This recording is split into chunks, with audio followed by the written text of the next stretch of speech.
বিহালীত বিগত কেইবামাহৰ পৰা বৃদ্ধি পাইছে গৰু চুৰিৰ ঘটনা।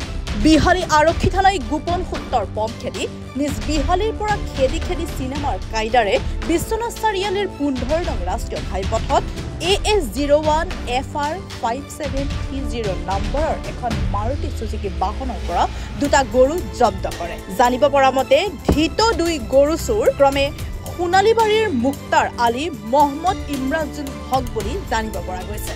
উইটৱাৰ সময়ত দলনিৰ পৰা গৈছিল আপোনাৰ সঞ্জীৱ দাহঁতে মিলি বোলে দলনিত গৰু দুটা চোৰ হ'ল বুলি ক'লে।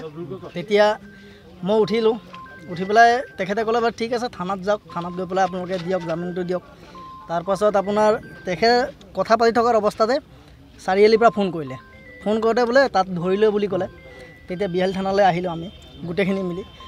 বিশেষকৈ আমি ধৰক চবকেইটা ইয়াতে আছোঁ এতিয়া। চোৰো ইয়াত আনিলে, গৰু ইয়াত আনিলে, সিমানে আৰু। সকল সন্ত্ৰাসবাদীয়ে দুষ্কৃতিকাৰীয়ে বিভিন্ন ঠাইত বিহালীৰ গৰু চুৰি কৰি এক সন্ত্ৰাসৰ সৃষ্টি কৰিছে।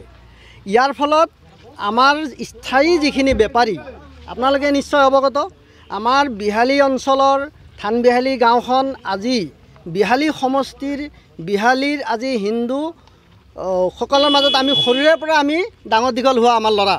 আৰু আপোনালোকে নিশ্চয় জানে আমাৰ গাঁৱৰ মাইনৰিটি ল'ৰাবিলাক কেনেকুৱা ধৰণৰ স্বভাৱ চৰিত্ৰ। গতিকে আমাৰ ল'ৰাবিলাকে এই ক্ষেত্ৰত ব্যৱসায় কৰিবৰ কাৰণে গাঁৱত আমাৰ বিভিন্ন সমস্যাৰ সন্মুখীন হৈছে। সমস্যা এইটোৱে হৈছে আজি বাহিৰৰ পৰা যিখিনি বেপাৰীসকল আহি বিভিন্ন ঠাইত তেওঁলোকে আহি গৰু চুৰি কৰাৰ লগতো বিভিন্ন অপকৰ্মৰ লগত জড়িত। আৰু এইখিনি আপোনালোকে জল পট এইখিনি হৈছে। আৰু এই বিষয় লৈ পেলাই আজি আমি কেইমাহমান আগত আমাৰ বিহালী থানবিহালীৰ খেলপথাৰত আমি এখন ৰাজহুৱা সভা দি পেলাই আমি প্ৰায় 50টা আমি গৰু জামুগুৰিৰ বেপাৰী আছিলে, সেইটো 50টা গৰু আমি ধৰি পেলাই সেই সময়ত তদানীন্তন OC বিহালী থানাৰ ভুচিং বেৰ ডাঙৰীয়া আছিলে, তেখেতক আমি স্পটত তেখেতক সেইখিনি আমি অৱগত কৰিছিলোঁ। কিন্তু তেওঁ সেই বিষয়ে কিমান কঠোৰ ব্যৱস্থা কৰিছে আমি আজিলৈকে স্পষ্ট নহয়। ইয়াৰ পিছত আমি তেখেতৰ নাম সহকাৰে আমি তেওঁলোকক দিছিলোঁ। আৰু সেই সময়ত আমি বিহালী থানাত, বৰগাং থানাত আমি একপি কাগজ দিছিলোঁ যে এইখন কাগজ আমাৰ লগত আছে, এইখন কাগজ আমি দিছোঁ তেওঁলোকক। তাৰপিছত আমি এটাই অনুৰোধ কৰিছিলোঁ যে বিহালীত গৰু চুৰিৰ ক্ষেত্ৰত আপোনালোকে অন্তত ৰাতি গাড়ীত উঠোৱাৰ ব্যৱস্থাটো আপোনালোকে বন্ধ কৰক। আৰু ইয়াৰ আগত যেতিয়া গৰু গাড়ীত উঠোৱা বন্ধ আছিলে তেতিয়া গৰু চুৰি ঘটনাবিলাক কম আছিলে, বিহালীত সেই বস্তুটো নাছিলে। যেতিয়া আকৌ পৰ্যায়ক্ৰমে গৰুবিলাক গাড়ীত উঠাবলৈ দিছিলে তেতিয়া কিন্তু আজি কেইমাহমানৰ পৰা, আজি 1 মাহ 2 মাহৰ পৰা প্ৰায় একদম এনেকুৱাই গৰু চুৰি হৈছে। যোৱাকালি আমাৰ ল'ৰা এটাক বিনা দুখত আনি বিহালী থানাত তেওঁলোকে জেৰা চলাইছে, যিটো ক্ষেত্ৰত আমাৰ বেপাৰীৰ একদম নিৰুখী আছিলে। সেই ল'ৰাটোক এনে হাৰাশাস্তি কৰিছে, ইয়াত আমি অতিকৈ দুখ পাইছোঁ। কিন্তু আমাৰ কথা হৈছে কি, এই যিখিনি বাহিৰৰ বেপাৰী সম্পূৰ্ণ তেওঁলোকে আমাৰ গাঁৱত বিহালীৰ বিভিন্ন ঠাইত চুকে কোণে অহাটো বন্ধ হ'ব লাগে, নিষিদ্ধ কৰিব লাগে। এই ক্ষেত্ৰত আমাৰ বেপাৰীসকলে দৃষ্টি ৰাখিব লাগে। বিহালীৰ সকলো মানুহে এই ক্ষেত্ৰত অকল গৰু বেপাৰী নহয়, যিবিলাক অচিনাকি মানুহ আছে তেওঁলোকেও এই ক্ষেত্ৰত দৃষ্টি ৰাখিব লাগে, যাতে সেইসকল মানুহৰ কাৰণে আমাৰ স্থায়ী বেপাৰীসকলৰ মাজত আমাৰ মাজত যিটো ভাতৃত্ববোধ, বিহালীখনৰ এটা ইতিহাস আছে, বিহালীৰ হিন্দু মুছলমানৰ এটা ইতিহাস আছে, আৰু এই ক্ষেত্ৰত ডাঙৰ এটা ইতিহাস আছে যিহেতু। গতিকে আমাৰ মাজত আমি এইটো নিবিচাৰোঁ, আমাৰ মাজত ভাতৃত্ববোধটো সদায় বিনষ্ট হওক।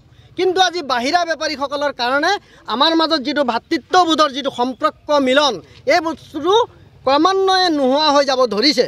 সৌভাগ্যক্ৰমে আমাৰ এটা সৌভাগ্য ভাল কি, আমি ইতিমধ্যে ৰাতিপুৱা গম পাইছোঁ এখন গাড়ী গৰু চুৰি ফৰ্চুনাৰ গাড়ী ইতিমধ্যে চাৰিআলিত ধৰা পৰিছে। সেইটো আমি পুলিচ প্ৰশাসনক আমি ধন্যবাদ দিব লাগিব, তেওঁলোকে যে আনিছে। গতিকে ইয়াৰ লগত যিখিনি চুৰি কাৰ্যৰ লগত যিখিনি মানুহ আছে সেইখিনি সম্পূৰ্ণভাৱে তেওঁলোকক কোনে উলিয়াই দিয়ে, কেনেকৈ লিংক দিয়ে, গৰুখিনি ক'ত যায়, সম্পূৰ্ণভাৱে ইয়াৰ শিপা পৰ্যন্ত উৎখাত কৰি কঠোৰৰ পৰা কঠোৰতম শাস্তি দিব লাগে। আৰু আজিৰ কেছটোৰ লগত জড়িত যিসকল ব্যক্তি আমি ইতিমধ্যে OC ছাৰ ডাঙৰীয়াক আমি কপি এটা দিছোঁ, সম্পূৰ্ণভাৱে আমি লিখিতভাৱে দিছোঁ। তেওঁলোকে যাতে ইয়াৰ ওপৰত এটা কঠোৰ ব্যৱস্থা লৈ তেওঁলোকে আইনীগতভাৱে দোষীক সম্পূৰ্ণভাৱে শাস্তি দিয়ে, এইখিনি আমি তেওঁলোকক অনুৰোধ জনাইছোঁ। আৰু ইয়াৰ ক্ষেত্ৰত বাহিৰা বেপাৰীৰ ক্ষেত্ৰত আমাৰ যাতে স্থায়ী যিখিনি আমাৰ নিবনুৱা 60 ল'ৰা যাতে কোনো ধৰণৰ গাঁৱত হাৰাশাস্তি নহয় বুলি মই সেইটো আপোনালোকৰ জৰিয়তে মই প্ৰশাসনকো অনুৰোধ কৰিছোঁ যদি কোনোবা তাত দুষ্কৃতিকাৰীৰ লগত আমাৰো কোনোবা জড়িত আছে সেইটো আমি নুই কৰিব নোৱাৰে তেওঁলোককো কঠোৰৰ পৰা কঠোৰ শাস্তি দিবৰ কাৰণে আমি অনুৰোধ জনাইছোঁ। দুখৰ বিষয় নগাঁৱৰ পৰা যেতিয়া সেই চুৰিবিলাক আহি আমাৰ বিহালী এনেকুৱা ভিতৰুৱা অঞ্চলত চুৰি কৰি লৈ যায় ইয়াৰ লগত নিশ্চয় কোনোবা স্থানীয় কোনোবা জড়িত হ'ব তেওঁলোককে এৰেষ্ট কৰিব লাগে।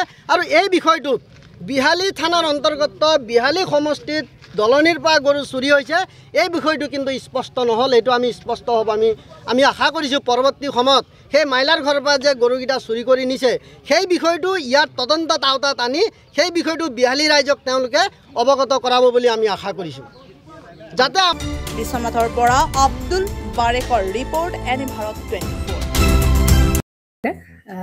জুবিন গাৰ্গৰ গীতসমূহৰ ওপৰত আধাৰিত গানে কি আনে নামৰ এটা সুন্দৰ অনুষ্ঠান আপোনালোকৰ ওচৰলৈ আহি আছে অতি শীঘ্ৰে।